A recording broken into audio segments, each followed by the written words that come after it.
खुलुमबाय स्टुडियोआव उदांस्रि मुसाहारि जिद'थि आसाम विधानसभा बिसायख'थिखौ नोजोर होनानै UPPL दोलोनि बिजाथि लरेन्स इस्लारिया काररेलि हाबाफारि लादों।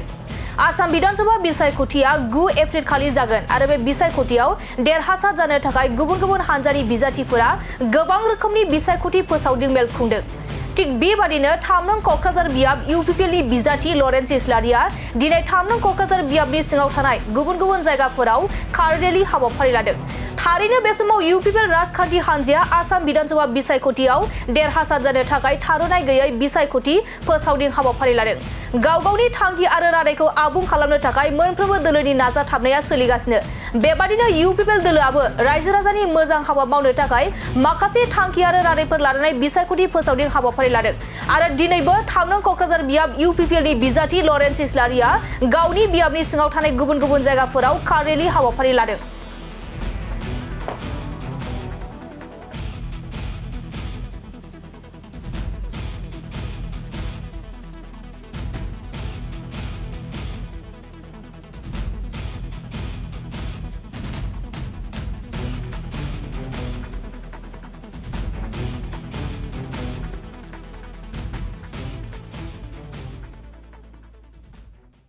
পৰিব বুলি মই আশাবাদী কিয়নো আগৰ সময়তো মই এনেকুৱা ৰেলী কৰিছিলোঁ যে ৰেলীৰ যোগেদি বিভিন্ন অঞ্চল চুই যাব পাৰে।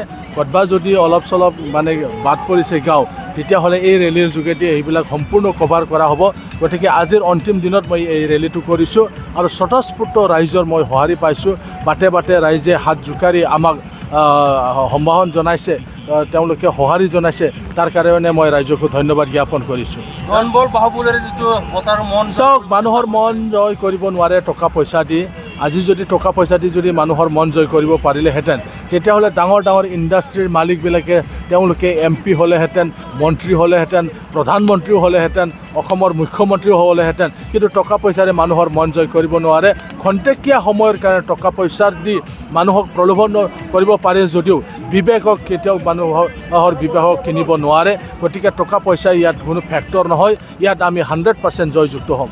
2021 আপুনি 20,000 যোৱাবাৰত আছিলে আমাৰ কেবিনেট মন্ত্ৰী প্ৰমীলা ৰাণী ব্ৰহ্ম, মোৰ কণ্টেষ্টেণ্টটো আছিলে সেই বাইদেউকো মই 20,000 বেছি ভোট পাই পেলাই মই জয়যুক্ত হৈছিলোঁ। এইবাৰতো শিউলি মহিলাৰী, তেখেতক কোনো মানুহে চিনি নাপায়। হাগ্ৰামাৰ পত্নী হিচাপে সকলোৱে জানে, ইয়াতকৈ বেছি নহয়। সেইকাৰণে তেখেতক ৰাইজে আঁকোৱালি লোৱা নাই। তেখেতক সকলোৱে কৈছে সম্পত্তিৰ ৰক্ষণাবেক্ষণৰ কাৰণে তেখেতে এই নিৰ্বাচনত নামিছে। তেওঁ MLA হ'ব বিচাৰিছে, এটা পজিশ্যন ল'ব বিচাৰিছে। ইয়াৰ বাহিৰে একো নহয়, কাৰণ তেখেতে সপ্তাহত এদিনহে ৰাইজক লগ কৰিবলৈ কৈ আছে। এই কথাতে ৰাইজে আশ্বস্ত হ'ব পৰা নাই। সেইকাৰণে পুনৰবাৰ মই ইয়াত বিপুল ভোটৰ মই জয়যুক্ত হ'ব পাৰিম। ধন্যবাদ।